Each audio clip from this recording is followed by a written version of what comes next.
also serves his community by serving on the Health Curriculum Committee at the high school and volunteering at blood drives, and serves as auditorium lighting director for numerous community events. His future includes attending Loyola University in Chicago, majoring in political science and biology prior to medical school, in hopes of becoming a plastic surgeon. Ladies and gentlemen, please welcome Blake Baiers.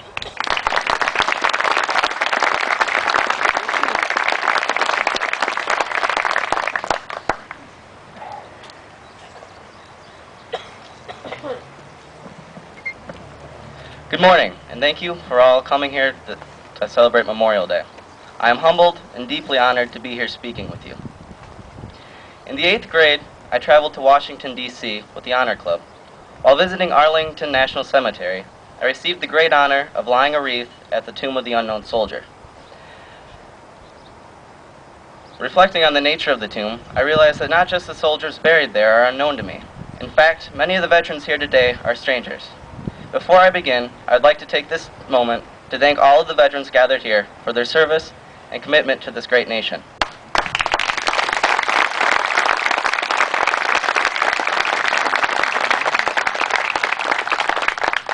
Every final Monday in May, we celebrate Memorial Day, traditionally marking the beginning of summer. Even though it will not be another 3 weeks until the true natural beginning of summer, today is seen as the day where all summer events of May officially begin. This is the day where communities like Watervliet hold parades and ceremonies like this, where families have barbecues or picnics, and when car dealerships mark down their prices. But today there is a feeling of solemnity, excuse my pronunciation, knowing that some families may not be going on a picnic, that a young child may not be able to hold the hand of his father or mother as the parade passes, that or that a mother may look upon the flag at half-staff and remember the folded flag in her home. To these individuals, this day holds a special meaning, and I stand here today empathizing with your grief that a loved one may not be here to celebrate with us. So today, let us set down our forks, look away from the parade, and forget about the car sitting in the lot, and remember the true reason we gather here today, to honor the sacrifices our military has made and continues to make, to ensure we have the freedom to meet back here next year and celebrate Memorial Day once more. Now, to be human is to be mortal. We are given only one life, a life that may last a century or that may end in just an instant. It has been said that in order to truly know the value of life, we must experience the loss of another. The fact that death is so certain is why we place such a high value on it. Another thing valued highly is our freedom, but that freedom comes at a great cost, the cost of life. It is the job of the armed forces to pay the bill of freedom so that we civilians do not have to. They fight for our freedom, fight for our way of life, and fight to maintain all aspects of this great nation put into place by our founding fathers. They fight to hold all things good and virtuous and to defeat the tyranny that plagues this world. Every day, soldiers step foot on the field of battle, knowing that they are putting their life on the line in order to ensure that the American way of life is maintained and that the American dream is left attainable to future generations. In the 1960s, 100 years after its creation, Memorial Day was moved from the traditional date of May 30th to the final Monday in May, turning Memorial Day into a relaxing 3-day weekend. This extension of weekend leisure seems to have affected the way we celebrate Memorial Day.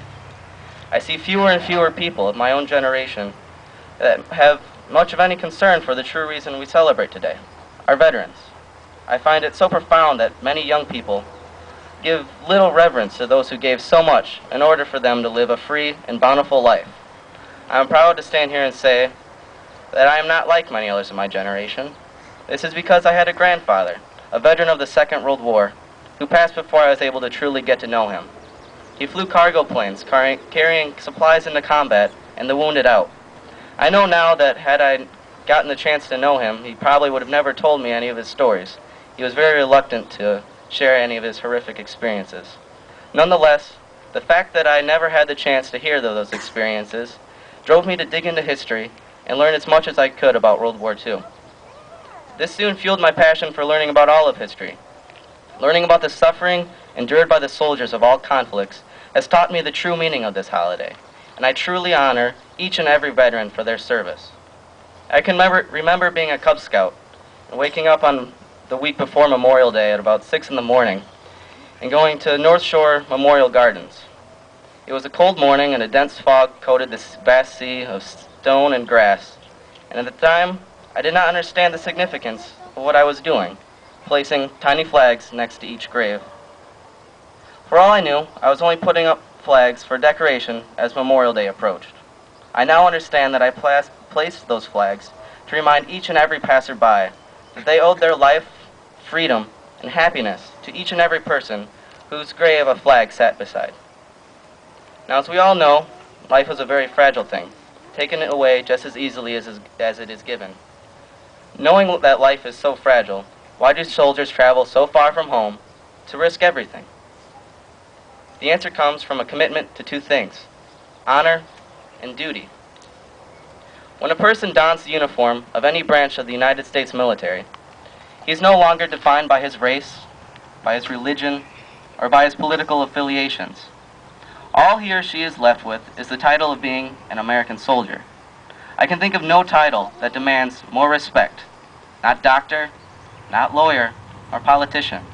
All of the preceding fall short of the honor a soldier in uniform carries. Whenever I see a man or woman in uniform, I immediately hold them to the highest esteem. It is undeniable that as you pass a soldier in your daily life, you must feel some sense of admiration in one way or another. Children stare in awe and veterans salute. Their wearing of their uniform is their daily life. It is not simply to show who they are. It is not to flaunt ribbons and medals. It is to hold a higher symbolism, showing that person's commitment to upholding freedom, a freedom shared by each and every one of us here. The American soldier does not fight for this nation. He fights for each and every individual citizen. Before receiving the title of American soldier, one must swear an oath to protect the Constitution, the land, and the peoples of America from any and all enemies.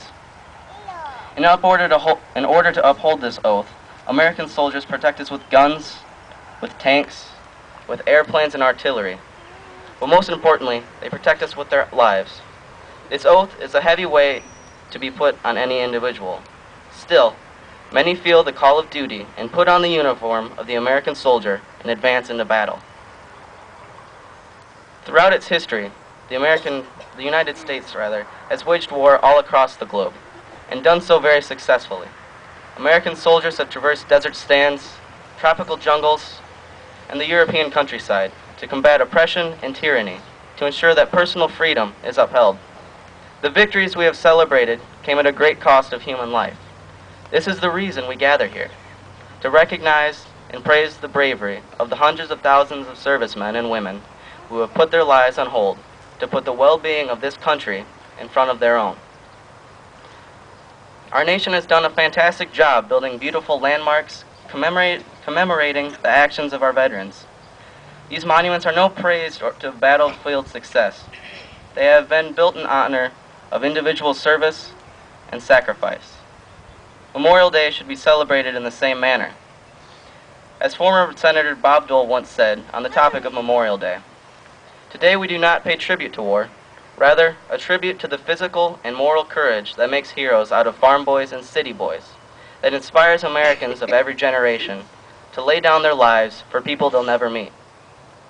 Each and every day we feel the full effect of the sacrifices made by so many veterans on our behalf. As you look out into this open and hollow ground, you see many small American flags. Each flag represents not only that individual's service to the military, but also that person's service to each individual gathered here. Our veterans have given to us all they possibly can. Let us repay them all we owe by living the lives they ensured us to the very fullest, being virtuous, reverent, and proud." Thank you.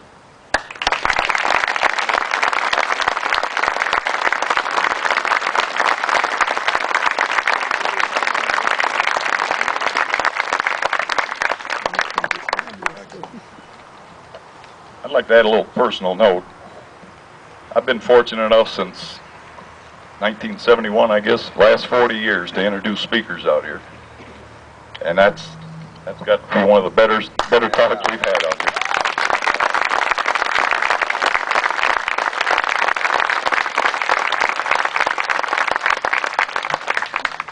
This time, I'd like to introduce Gabby Offmer,